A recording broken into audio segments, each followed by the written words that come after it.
La RSE, responsabilité sociétale des entreprises, on en parle sur RCF. Et pour en parler avec nous en studio, Fabrice Jean-Jean de la société Comeco Consulting. Bonjour Fabrice. Bonjour André. Alors aujourd'hui, nous allons parler de stratégie commerciale et il semblerait que peu d'entreprises ont une véritable stratégie commerciale. La question est la suivante, Fabrice, dites-nous, une entreprise sans stratégie commerciale, eh bien ça donne quoi ? Et oui, c'est un dur et édifiant constat. Quelle que soit sa taille et sa structure ou son activité, une entreprise doit toujours respecter son objectif commercial. C'est un des premiers un des premiers points à avoir aujourd'hui.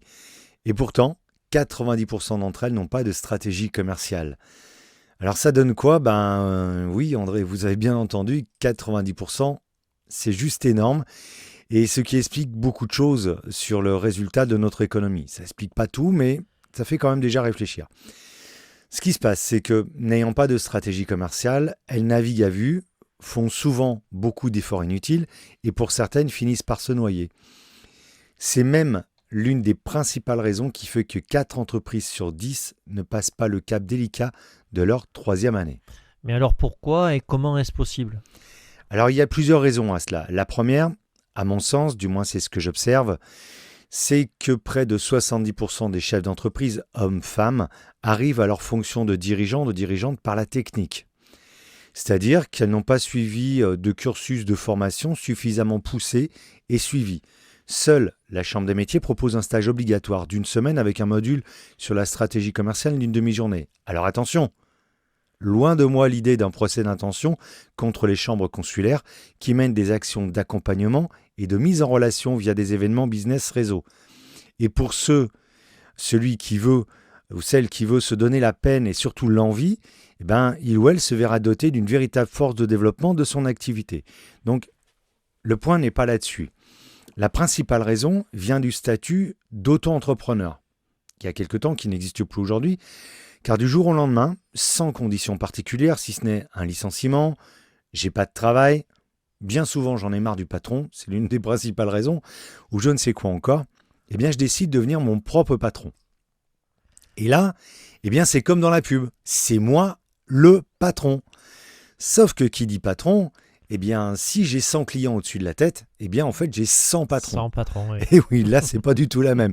Et surtout, ça m'explique que j'ai des responsabilités. Ça veut dire qu'il faut que je fasse des choix. Et donc ces choix, il ne faut pas qu'ils soient arbitraires, je ne peux pas les envoyer comme ça, il faut quand même que je réfléchisse à l'importance de ces choix. Choisir, c'est renoncer. Et bien beaucoup ont du mal à choisir, déjà le premier point, entre leur salaire de salarié et leur salaire de patron. Il y a bon nombre de patrons qui ne se payent pas. Exactement. Et ça, il y en a beaucoup quand ils se lancent, ils l'oublient un peu. Donc ça commence déjà à coincer par rapport à ça. Ensuite, ils ne comprennent que bien trop tard. Pour certains, qu'être à son compte, c'est surtout aller chercher soi-même sa charge de travail. On n'a pas de commercial, on n'a pas de patron qui va chercher notre travail pour nous, c'est nous, nous-mêmes et personne d'autre. Et c'est là que ça coince, puisqu'il faut souvent passer d'une fonction technique à une fonction commerciale, et en plus, il faut se gaufrer la gestion, comme on dit. Alors bien souvent, qu'est-ce qu'on entend ? J'ai pas le temps, je fais mon métier, et puis on verra bien. Une autre des raisons vient des réseaux sociaux. Là encore, beaucoup se disent que c'est super, c'est génial, j'ai qu'à poster une photo de moi avec mon petit chat ou une photo sur une soirée réseau. Non, ça suffit pas. Et se dire que le bouche à oreille fera la suite, ça suffit pas non plus. Savoir que le bouche à oreille reste et restera toujours une vérité sur le fait que c'est un des plus puissants vecteurs de vente, mais il ne faut pas oublier qu'il faut au moins 3 ans pour le développer. Et en attendant, il faut continuer il faut commencer à vivre un petit peu, à rentrer des sous. Donc il faut savoir le mettre en place. Et c'est là qu'intervient la stratégie commerciale. Alors Fabrice, que doit-on faire finalement ? Alors, jouer la carte du fameux stop and think, c'est-à-dire prendre le temps de tout mettre à plat, surtout sur son business model, puisqu'il va définir le fonctionnement de l'entreprise, sur quels atouts, les valeurs, produits, services, les partenaires et autres moyens techniques et humains pour que votre entreprise soit rentable. Et c'est là que découle la stratégie commerciale. Car si je veux que mon entreprise me nourrisse, il faut que je nourrisse mon entreprise. Ça, c'est un point très important. Là, il y a une première erreur qui est faite, bien souvent. C'est que beaucoup confondent stratégie commerciale et communication.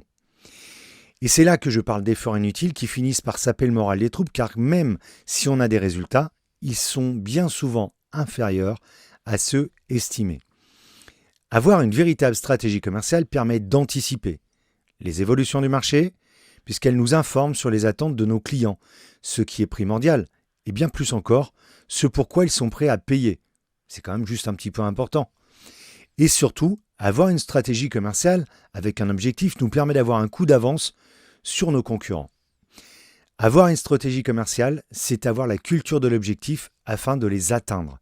Je ne peux pas dire je veux atteindre tel objectif si je ne sais pas comment je vais les atteindre et donc quels moyens je dois mettre en place.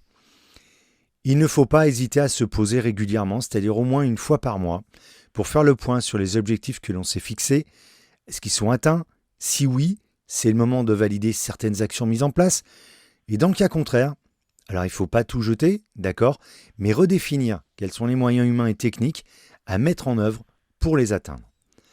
Vous pouvez faire toute la communication que vous voulez, même gratuite, puisqu'aujourd'hui les réseaux servent à cela. Sans savoir pourquoi vous le faites et avec l'objectif à atteindre, ça va être compliqué, vous allez avoir vite le sentiment de tourner en rond. Alors vu comme ça, vous me direz, je ne suis pas très optimiste, mon cher André. Et pourtant, si vous regardez le temps que vous passez à vous noyer sous ces problèmes, prenez ce temps et cette même énergie à bâtir une stratégie commerciale, qui plus est RSE tant qu'à faire, et vous verrez comment tout ira beaucoup mieux. Attention, on ne dit pas que ça va être facile, sinon ça se saurait. Et en conclusion, Fabrice, que peut-on dire ? Que peut-on dire ? Eh bien, avoir une véritable stratégie commerciale, c'est comme faire du saut en parachute dans la grande et belle aventure de l'entrepreneuriat, mais avec un parachute. Évidemment. Un grand merci, Fabrice, pour toutes ces précisions. Je rappelle que si on veut un peu plus de détails, un peu plus de précisions, eh bien, on peut consulter votre site internet comeco.paca-.com. Merci Fabrice, puis à la semaine prochaine. Au revoir. Merci, au revoir André.